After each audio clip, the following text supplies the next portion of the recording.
भागवत गीता अध्याय 6 ध्यान योग श्लोक 11 से 12। श्रुचौ देशे प्रतिष्ठाप्य स्थिरमासन्मात्मनः नात्युच्छ्रितं नातिनीचं चैलाजिन्कुशोत्तरम् तत्रैकाग्रं मनः कृत्वा यच्चित्तेन्द्रियक्रियः उपविश्यासने युञ्ज्याद्योगमात्मविशुद्धये।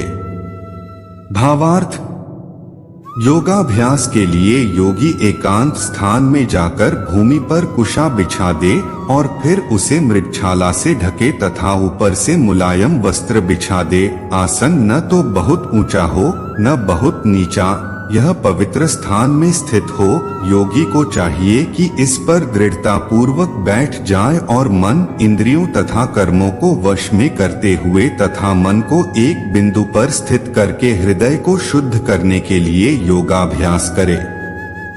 तात्पर्य: पवित्र स्थान तीर्थ स्थान का सूचक है।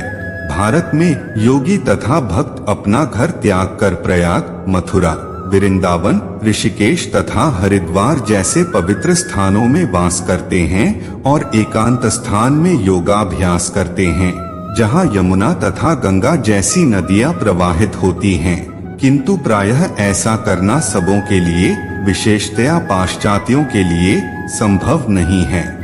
बड़े बड़े शहरों की तथाकथित योग समितियां भले ही धन कमा लें, किंतु वे योग के वास्तविक अभ्यास के लिए सर्वथा अनुपयुक्त होती हैं। जिसका मन विचलित है और जो आत्मसंयमी नहीं है, वह ध्यान का अभ्यास नहीं कर सकता। आथ बृहन्नारदीय पुराण में कहा गया है कि कलियुग वर्तमान युग में, जबकि लोग अल्पजीवी आत्म साक्षात्कार में मंद तथा चिंताओं से व्यग्र रहते हैं, भगवत प्राप्ति का सर्वश्रेष्ठ माध्यम भगवान के पवित्र नाम का कीर्तन है। हरेर नाम हरेर नामैव केवलम कलो नास्त्येव नास्त्येव नास्त्येव गतिरन्यथा। कलह और दंभ के इस युग में मोक्ष का एकमात्र साधन भगवान के पवित्र नाम का कीर्तन करना है। कोई दूसरा मार्ग नहीं है, कोई दूसरा मार्ग नहीं है, कोई दूसरा मार्ग नहीं है। अध्याय 6 ध्यान योग श्लोक 13 से 14।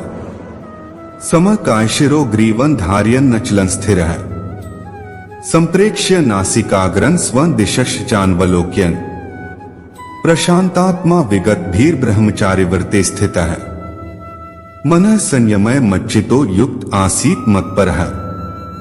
भावार्थ, योगाभ्यास करने वाले को चाहिए कि वह अपने शरीर, गर्दन तथा सर को सीधा रखे और नाक के अगले सिरे पर दृष्टि लगाए। इस प्रकार वह अविचलित तथा दमित मन से, भय रहित, विषी जीवन से पूर्णतया मुक्त होकर अपने हृदय में मेरा चिंतन करे और मुझे ही अपना चरम लक्ष्य बनाए।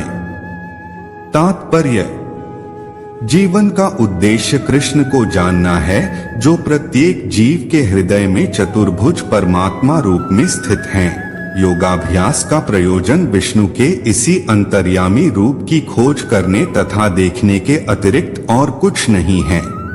अंतर्यामी विष्णु मूर्ति प्रत्येक व्यक्ति के हृदय में निवास करने वाले कृष्ण का स्वांश रूप है, जो इस विष्णु मूर्ति की अनुभूति करने के अतिरिक्त किसी अन्य कपट योग में लगा रहता है। वह निस्संदेह अपने समय का अपव्यय करता है। कृष्ण ही जीवन के परम लक्ष्य है।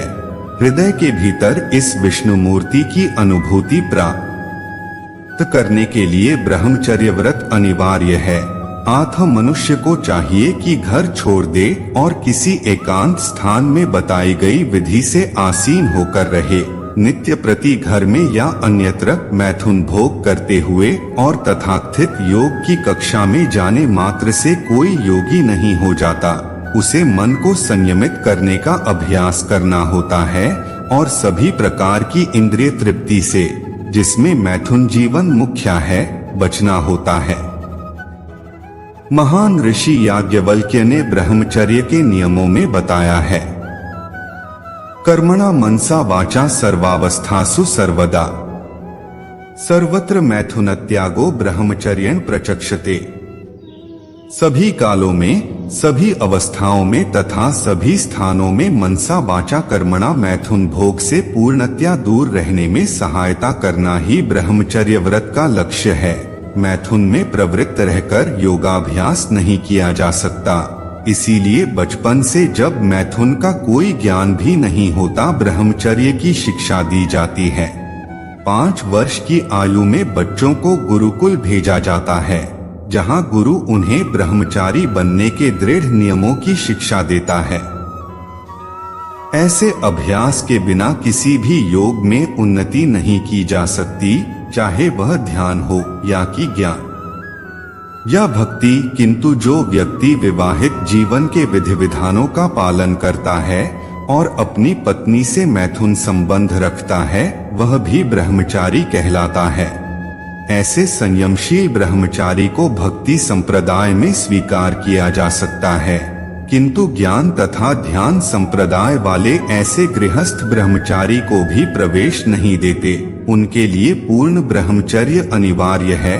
भक्ति संप्रदाय में गृहस्थ ब्रह्मचारी को संयमित मैथुन की अनुमति रहती है, क्योंकि भक्ति संप्रदाय इतना शक्तिशाली है कि भगवान की सेवा में लगे रहने से वह स्वतः ही मैथुन का आकर्षण त्याग देता है।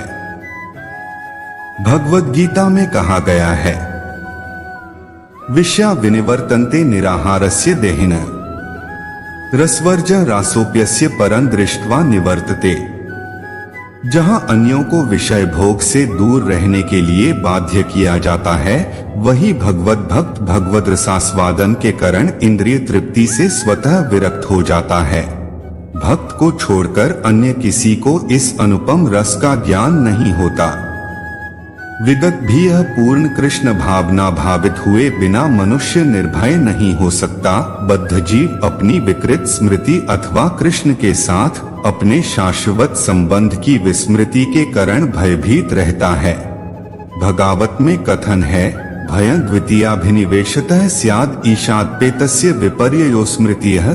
कृष्ण भावना भावित व्यक्ति ही योग का पूर्ण अभ्यास कर सकता है, और चूंकि योगाभ्यास का चरम लक्ष्य अंतःकरण में भगवान का दर्शन पाना है, अथ कृष्ण भावना भावित व्यक्ति पहले से ही समस्त योगियों से श्रेष्ठ होता है।